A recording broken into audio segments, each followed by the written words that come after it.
మొట్టమొదట ధర్మం అనేటువంటి విషయములో సక్రమంగా మనం ఎంటర్ కావాల్సి వస్తుంది. ధర్మం అనే విషయములో ఎంటర్ కాకుండా నేరుగా నేను ఉదాసీనుడుగా ఉంటాను అనుకొని వినాలని అనుకోండి, కుదరదు. అక్కడ కుదరదు. ఇట్లా మాట్లాడేటువంటి వాళ్ళు, ఇట్లా చేసేటువంటి వాళ్ళని నేను కొంతమందిని చూశాను. అంటే అక్కడ పోయి మాట్లాడుతాను అనుకో, నాకేం తెలియదబ్బా అని అంటారాడ. వీటికొస్తారు, వీటికొచ్చి వాళ్ళంతా అట్లా అంటారు, నేను నాకేమి తెలియదు అని అన్నకి ఇంక నన్ను ఏమనమంటావు అని ఈయడంటాడు. అంటే ఏమైంది అప్పుడు? అక్కడ చేతగాని వాడైనాడు కానీ సక్రమంగా వ్యవహారం చేసిన వాడు కాలేదు. ఏమంటే నేను చెప్తా ఉండేటువంటి విషయాలు అర్థమవుతున్నాయా?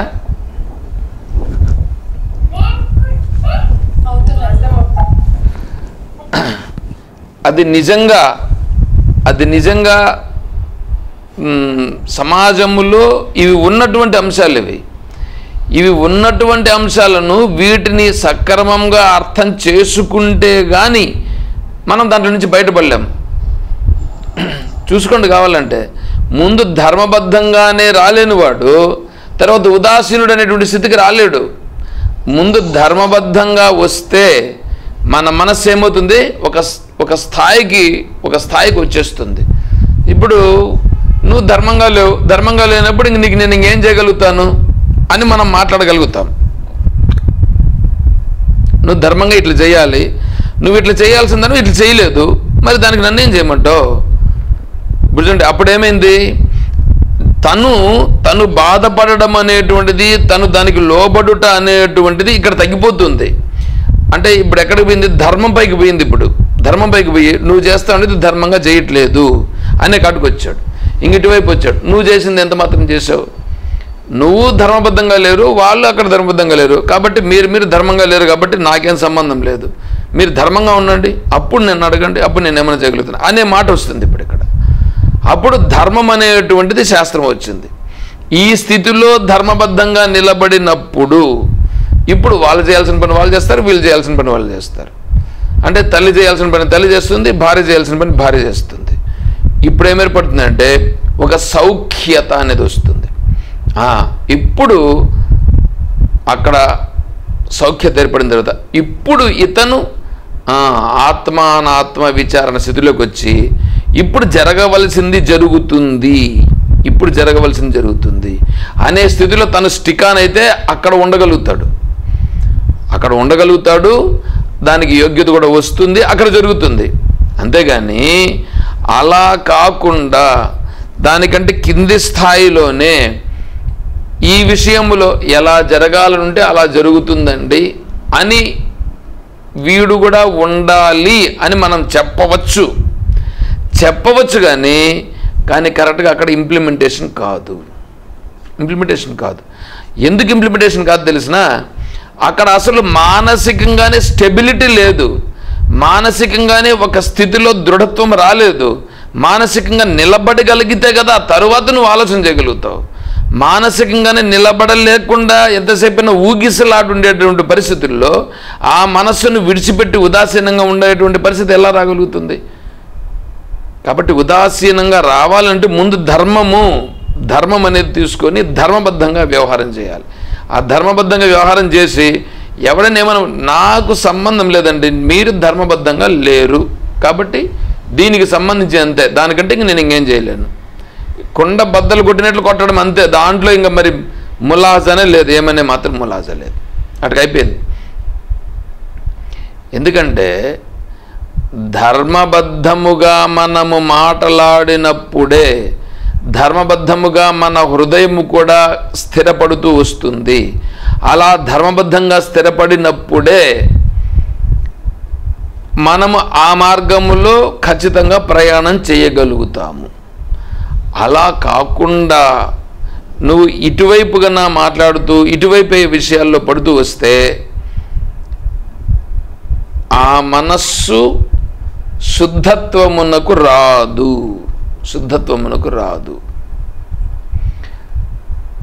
నాకు బాగా అర్థమైనటువంటి అంశం ఏంటంటే, మాకు సంబంధించినటువంటి బంధువులుగా ఉండేటువంటి వాళ్ళే ఇలా వ్యవహారం చేశారు. ఎలా వ్యవహారము? నా దగ్గర వచ్చినప్పుడు సరిపోయేటట్లుగా మాట్లాడతారు, ఆడపోయినప్పుడు వాళ్ళకి సరిపోయేటట్లుగా మాట్లాడతారు. ఈ వ్యవహారాలు అక్కడ అలా ఇక్కడ ఇలా, వాళ్ళు మాత్రం బాగానే ఉంటారు. ఓహో, వీళ్ళలో ఇటువంటి భావనలు ఉన్నాయా అని నేను అనుకున్నాను. అనుకున్న తర్వాత సరేలే, అది వాళ్ళ ఇష్టం అని చెప్పి నేను గమనిండిపోయాను. తర్వాత క్రమంగా అర్థమైంది, వాళ్ళు క్రమముగా ఈ ఆత్మవిచారమునకు దూరమైపోయినారు.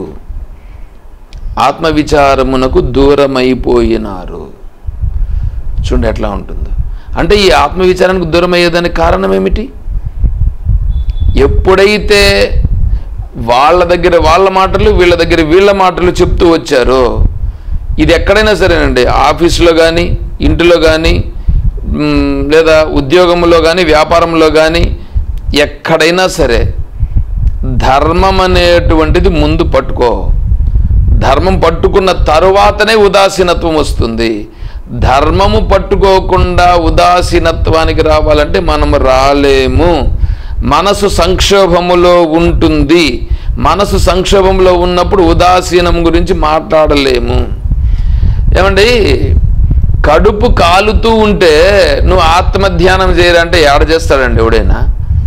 అందుకనే ఆశ్రమానికి పోతే ముందు ఏం చేస్తా తెలుసా? నాయన ముందు భోజనం చేసిరాపు, భోజనం చేసిన తరువాత మళ్ళీ వేదాంతం. భోజనం చేయకుండా వేదాంతం లేదు. అంటే ఏంటి? ముందు నువ్వు స్థిమితపడాలి. అందుకనే ఆరోగ్యం బాగుండాలి, మనస్సును స్థిమితంగా తెచ్చుకోవాలి, ఆ తరువాతనే వేదాంతం. అయితే ఆరోగ్యం బాగుండేటట్లుగా మనమే చూసుకోవాలి. తర్వాత భోజనము ఇవన్నీ కూడా కావాల్సినటువంటివి ధర్మబద్ధంగా సంపాదించుకోవాలి. అధర్మబద్ధంగా నేను వెళ్ళను, నిశ్చయం తనే చేసుకోవాలి. నేను అధర్మబద్ధంగా వెళ్ళనండి, అది ఏమన్నా జరిగినా ఏమన్నా అయిపోయినా కాక. ఎందుకంటే ధర్మబద్ధముగా వెళ్ళినప్పుడు ఇక్కడ జరగకపోయినా పర్వాలేదు, ప్రపంచంలో రాణించకపోవడం అనేది జరుగుతుంది. రాణించకపోయినా పర్వాలేదు. ఎందుకంటే ఈ ధర్మబద్ధమైనటువంటి జీవితము నన్ను మార్చేస్తుంది. నాకు శాస్త్రమే కావాలి కానీ శాస్త్రం ప్రమాణం. ఎందుకంటే మీకు తెలియని విషయం ఏంటంటే, ఈ ప్రపంచం ఏదైతే ఉన్నదో, ఇదంతా నిలబడి ఏదైతే ఉన్నదో, అది ఒక ధర్మబద్ధమైనటువంటి వ్యవహారంగానే నడుస్తున్నది, స్పష్టంగా నడుస్తున్నది. అటువంటప్పుడు ఇప్పుడు చూడండి, సూర్యుడు నిలబడున్నాడు, ఆయన ఏమన్నా కక్ష తప్పుతున్నాడా? చంద్రుడు ఏమన్నా కక్ష తప్పుతున్నాడా? భూమి తిరుగుతూనే ఉన్నదా లేదా? భూమి తిరుగుతూ సూర్యుని చుట్టూ తిరుగుతున్నదా లేదా? తర్వాత వర్షం దానికి సంబంధించినటువంటి ఆ వాతావరణ పరిస్థితుల్లోనే, ఆ వర్ష ఋతువులోనే కురుస్తున్నది. తర్వాత ఎండాకాలం ఎలా ఎండ ఎప్పుడు ఉండాలో అలా వస్తున్నదా లేదా? తర్వాత వసంత ఋతువు ఆటోమేటిక్గా వచ్చేస్తున్నదా లేదా? ఇవంతా ఎవడు చేపిస్తున్నాడండి? ఎందుకు చేపిస్తున్నాడండి ఇవన్నీ? అంటే ఏంటి? ఈ సకల సృష్టి ఒక ధర్మబద్ధమైనటువంటి దానిపైన నిలబడి స్టికానై ఉన్నది. దాన్ని నడిపిస్తూ ఉండేటువంటి వాడు ఒకడున్నాడు అంటే మళ్ళీ ఎవడో ఒకడు అక్కడ కూర్చొని అట్లా చేపిస్తున్నాడు కాదు. ఒక తత్వం ఉన్నది. ఆ తత్వము యొక్క ప్రభావము చేత ఈ పంచమహాభూతములు, సూర్య చంద్ర నక్షత్ర నవగ్రహాదులు, ఇవన్నీ కూడా, భూమి, ఇవన్నీ కూడా స్పష్టముగా ఏ పనులు ఎప్పుడెప్పుడు ఎక్కడెక్కడ ఎలా జరగాలో జరుగుతున్నాయి. మరి అటువంటప్పుడు నేను ధర్మాన్ని అనుష్ఠానం చేస్తే ఇంత విశ్వస్వరూపంగా ఉన్నటువంటి స్వరూపాన్ని నడిపిస్తున్నటువంటి ధర్మము, నేను ధర్మాన్ని ఆచరించే దానివల్ల వాళ్ళకి తెలియదా? వాళ్ళందరూ నన్ను చూసుకోరా? వాళ్ళు కదా నన్ను చూస్తారు, వాళ్ళు కదా నన్ను నడిపిస్తుంటారు, వాళ్ళు కదా నాకు సహాయం చేస్తుంటారు. ఇది రావాలండి ముందు.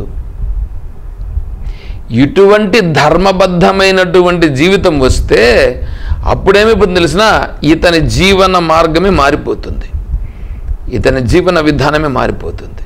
అలా జీవన విధానం మారిపోయినప్పుడు ఈ ప్రపంచం నుండి ఆటోమేటిక్గా ప్రాపంచిక వ్యవహారాలు, ప్రాపంచిక భావాలు మనస్సులో వాటి నుంచి తప్పిపోయి ఈశ్వర భావన వైపు అప్పుడు ముందు పడుతుంది అడుగు.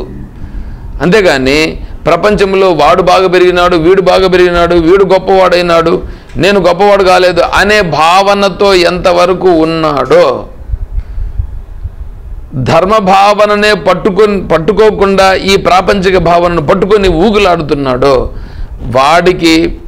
వాడి జీవితము పతనావస్థకు చేరడమే ఉంటుంది. కానీ ఖచ్చితంగా ధర్మ మార్గంలో రావడం కానీ, ఈశ్వర భావం పట్టుబడుట కానీ, శాంతి అలవడుట కానీ జరగదు. చూసుకోవాలి, దాని నిర్ధారణ మనమే చేసుకోవాలి. మీరు అనుకోవచ్చు, ఈ ప్రపంచంలో మనం ఒక బిల్డింగ్ కాకపోతే 2 బిల్డింగులు కొనొచ్చు, బ్రహ్మాండంగా కావాల్సినటువంటి అపార్ట్మెంట్స్ మనం నిర్మాణం చేసి కావాల్సిన సంపాదించవచ్చు. ఎంత సంపాదించినా నీ మనస్సుకు తెలుసు, నీ మనస్సుకు తెలుసు ఏమిటి, నేను ధర్మంగా ఉన్నానా అధర్మంగా ఉన్నానా,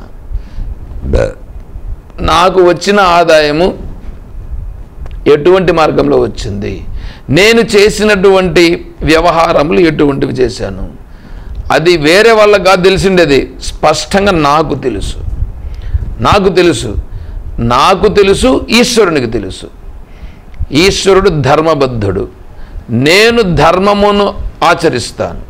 నేను ధర్మమును ఆచరించేది దేనికి ఆచరిస్తున్నానంటే ఈశ్వరుని తెలుసుకున్నట్టు కొరకు నేను ధర్మాన్ని ఆచరిస్తున్నా. ఈ జీవితం నష్టమవుతుంది, పోనీలే, ప్రాబ్లం లేదు, ఈ జీవితం పోయినా పర్వాలేదు, కానీ నేను ధర్మమును విడిచిపెట్టను అనేటువంటి దృఢత్వం రావాలి. ఎందుకంటే తరువాత జన్మ ఉంది, లేకుండా పోలేదు, జన్మ ఉంది. అందువలన ఇతను శరీరం విడిచిపెట్టిన తర్వాత జన్మ రావడం జరుగుతుంది. తర్వాత జన్మలో ఖచ్చితంగా నేను ఉత్కృష్టమైన జన్మనే పొందుతాను, కానీ నేను పతనావస్థను పొందను. ఎందుకంటే ధర్మబద్ధంగా ఉండి ఈ జీవితంలోనే నేను ఆత్మనాత్మ విచారం తెలుసుకుని ఇక్కడ నేను మోక్షాన్ని పొందాలి. ఒకవేళ నేను ఈ జన్మలోనే మోక్షాన్ని పొందలేకపోయినా పర్వాలేదు, తర్వాత జన్మలోనైనా సరే పొందుతాను. ఇప్పుడు ఇక్కడ నుంచి తిరుమలకి నడిచిపోయే వాళ్ళు కొంతమంది ఉంటారండి. ఇక్కడ నుంచి బయలుదేరేస్తే ఇక్కడ నుంచి ఒక 50 కిలోమీటర్లు, అంటే రోజుకు ఈ ఎండాకాలం వచ్చిందో లేదా వర్షకాలం వచ్చిందో అని అనుకోండి, ఒక 10 కిలోమీటర్ల నుంచి 15 కిలోమీటర్లు రోజుకు ప్రయాణం సాగుతుందని అనుకోండి. 10 కిలోమీటర్ల సాగిందని అనుకోండి. వీటి నుంచి ఉదాహరణకి 150 కిలోమీటర్లు ఉందని అనుకోండి. 150 కిలోమీటర్లు తిరుమల ఉంది. వీడు 10 కిలోమీటర్లు నడిచాడు. 10 కిలోమీటర్లు నడిచి అక్కడ రాత్రికి విశ్రమించినాడు. పొద్దున్నే లేచినాడు. పొద్దున్నే లేస్తే ఇప్పుడు ఎన్ని కిలోమీటర్లు ఉంటుంది వాడికి? 140 కిలోమీటర్లు ఉంటుంది ఇప్పుడు. ఇంకా ఎందుకంటే ఇక్కడ నుంచి 150 కిలోమీటర్లు, ఈరోజు 10 కిలోమీటర్లు నడిచి వెళ్ళిపోయాడుగా, కాబట్టి అక్కడి నుంచి 140 కిలోమీటర్లు ఉంటుంది. అక్కడి నుంచి ఇంకొక 10 కిలోమీటర్లు నడిచాడు ఇంకొక రోజు, అక్కడ విశ్రమించాడు. అప్పుడు ఎన్ని కిలోమీటర్లు ఉంటుంది? ఇంకా 130 కిలోమీటర్లు ఉంటుంది. అంటే ఇప్పుడు అర్థం ఏంటి? ఎంత దూరము నడిచాడో అది పోయిందిగా, దూరం అయిపోయిందిగా, అది తగ్గిపోయింది, లెస్ అయిపోయిందిగా. అది లెస్ అయిపోయి మిగిలిన దూరం మాత్రం మిగిలి ఉంది. అదే విధముగానే ఈశ్వరుని చెంతకు నేను చేరుచున్నాను అంటే నేను ధర్మానుష్ఠానము చేస్తున్నాను. ధర్మానుష్ఠానాన్ని ఎందుకు చేస్తున్నానంటే ఈశ్వరుని చేరుట కొరకు చేస్తున్నాను. ఆ ఈశ్వరుని చేరే నిమిత్తంలో భాగంగా నాకు ఇక్కడ ఉన్నటువంటివి సక్రమంగా జరగడం లేదు, పర్వాలేదు. ఏమైనా జరిగినా కూడా పర్వాలేదు, నేను వీటన్నింటికి ఖచ్చితంగా నేను మనస్సులో వికారం చెందకుండా శాస్త్రం చెప్పింది కాబట్టి నేను ఇదే మార్గంలో ప్రయాణం చేస్తానని ప్రయాణం చేయుట, దానిని ధృతి అంటారు. ధృతి, నేను ఇలాగే నడుస్తాను, ఇలాగే వ్యవహారం చేస్తాను. ఇలా వ్యవహారం చేసిన వాడి యొక్క అంతఃకరణములో అప్పుడు వాడికి అంతఃకరణ శుద్ధి అనేటువంటిది క్రమంగా ఏర్పడుతుంది. అలా ఏర్పడినటువంటి వాడికి ఇప్పుడు వస్తాడు. ఇప్పుడు చూడండి, ఇప్పుడు ఆ స్థితిలో ఉండేవాని గురించి మీరు ఇప్పుడు చెప్తాను చూడండి. ఇప్పుడు ప్రపంచంలో ఉండే విషయాలను క్రమంగా దాటుకొని వచ్చేసాడు. ఇప్పుడు శరీర విషయాల దగ్గరకు వస్తాడు. ఇంట్లో ఉండే విషయాలు కూడా ధర్మబద్ధంగా వచ్చినాడు, అది కూడా దాటుకొని వచ్చేసాడు. ఇప్పుడు శారీరక వ్యవహారాలు మాత్రం ఉంటాయి. శారీరక వ్యవహారాలు ఏముంటాయి? తినుట, పడుకొనుట, బట్టలు కట్టుకొనుట, ఇవి 3 ఉంటాయి. ఈ 3 మిగులుతాయి. ఈ స్థితిలో కూడా ఉదాసీనంగా ఉండుట. ఎట్లా? శరీరములో జరిగేటువంటి కార్యక్రమములు ఏమున్నాయో ఇదొక మిషన్. ఈ మిషన్లో జరిగేటువంటి వ్యవహారాలు ఏవే ఉన్నాయో వాటిని నేను నడిపిస్తున్నానా? నేను నడిపించట్లేదు. కానీ కర్మలు జరుగుతున్నాయి, అవి జరుగుతున్నాయి, జరగని, అవి జరుగుతూ ఉండే జరగని. దాన్ని నేను అనుకుంటే నిలిచిపోదు, నేను అనుకోలేదని అది పని చేయడము, పని చేయకుండా ఉండడము అదేం జరగదు. అంటే అది ఎంతవరకు పని చేయాల్సిందో అంతవరకు పని చేస్తుంది అది. కాబట్టి దాని యందు నేనేం చేసేదేం లేదు.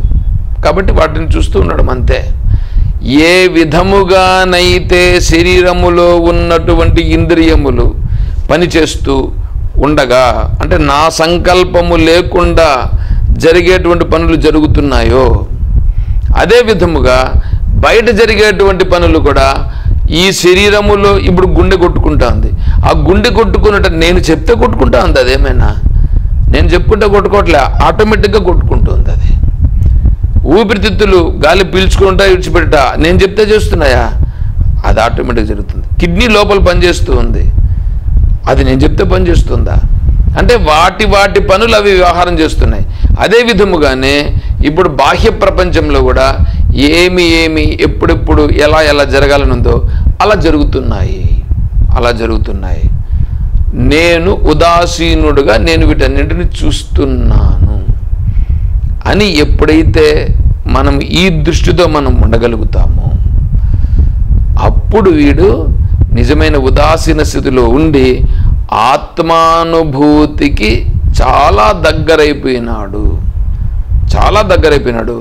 అప్పుడు విచారణ చేస్తే కూడా చాలా స్పష్టంగా ఆత్మానుభవం అనేది అక్కడ కలగడం జరుగుతుంది. చూడండి, అది ఉదాసీన. ఇది జిజ్ఞాసు చేసే పని. జ్ఞాని అయితే సహజంగా ఉంటాడు. తర్వాత గతవ్యథ ఇంతసేపు చెప్పుకొని వచ్చినాం కాబట్టి ఇక్కడ ఇంక గతవ్యథ అంటే వ్యథ అంటే మదనబడుట. ఈ మదనబడుట అనేటువంటిది గతించిపోయినటువంటి మనోవ్యథ. అంటే మీ మనస్సులో ఎప్పుడో ఏదో జరిగి ఉంటుంది. ఆ విషయం గుర్తొస్తుంది. ఇప్పుడు ఆ విషయం గుర్తొచ్చి చూడబ్బా వాళ్ళు నన్ను ఇట్లా అన్నారు అని బాధపడుట. సరే, లేదంటే ఇప్పుడు చూడు వీళ్ళు ఇట్లా అంటున్నారు అని మనస్సులో బాధపడుట. ఈ విషయాలు చూడండి ఏంటంటే మొదటలో వీటిని విడిచిపెట్టాలంటే సాధ్యమయ్యే పని కాదు.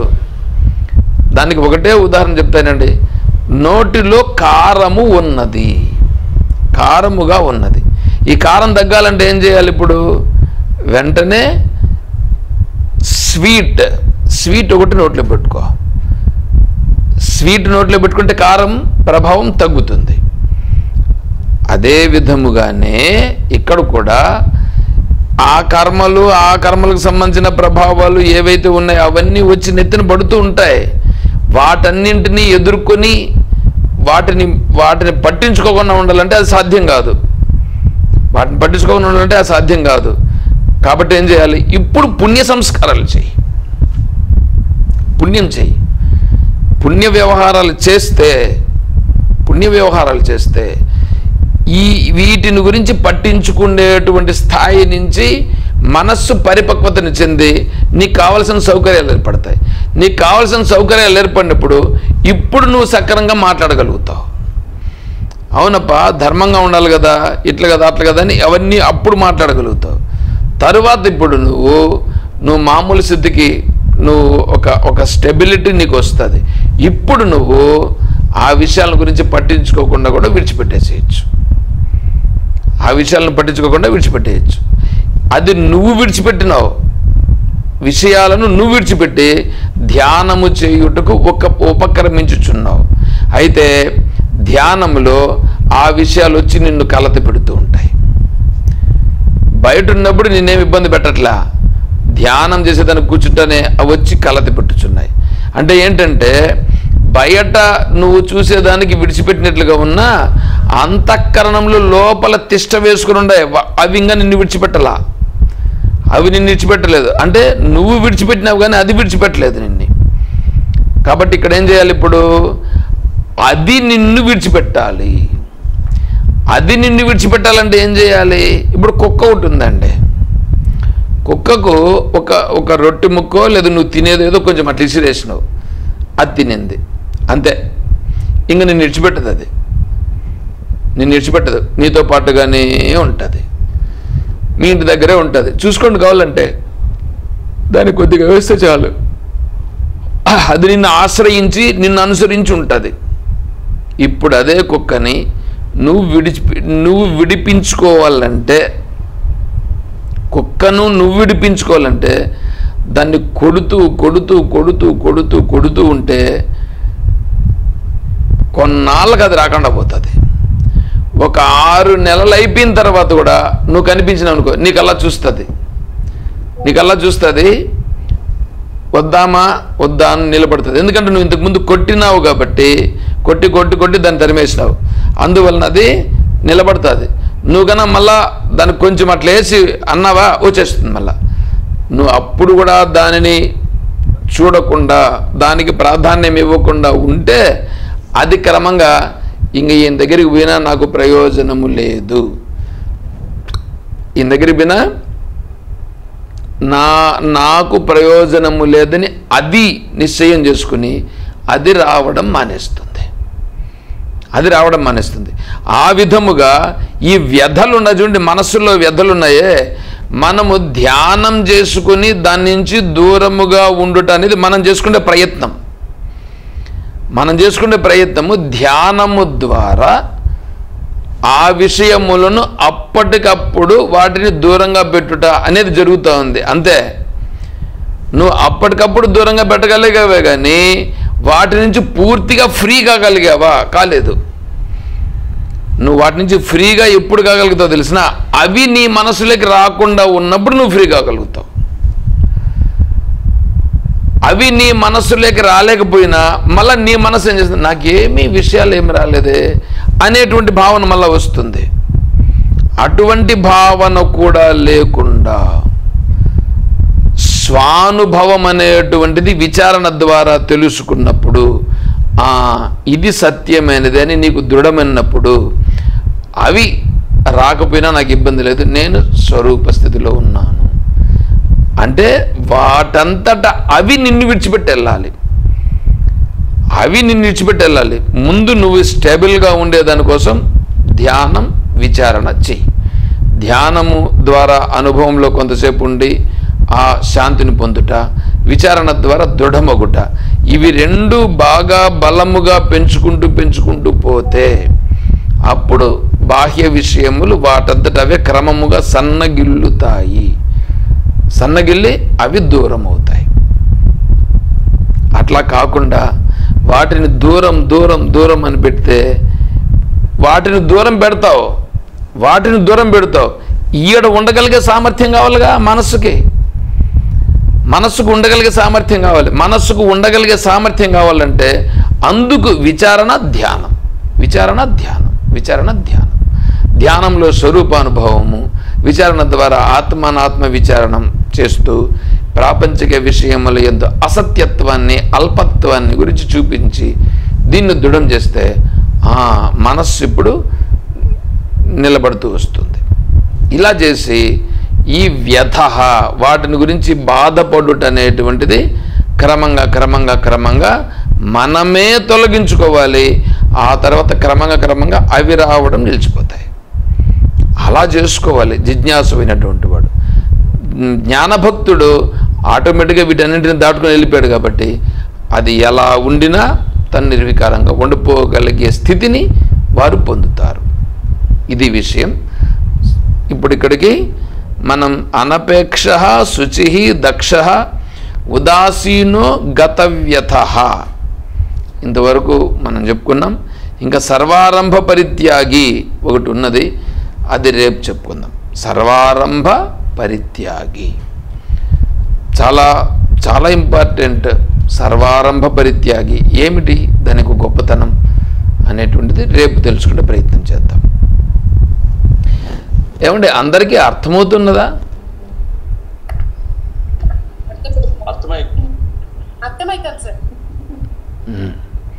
ఎందుకంటే మనకు దీంట్లో 2 మాటలు చెప్పేసి వెళ్ళిపోవచ్చు, అట్లా వెళ్ళిపోయేది కాదు. జీవితంలో ఇలా జరుగుతూ ఉంది, నేను ఇలా ఉండాలి అనేది మనకు అన్వయం కావాలి. సరే అండి.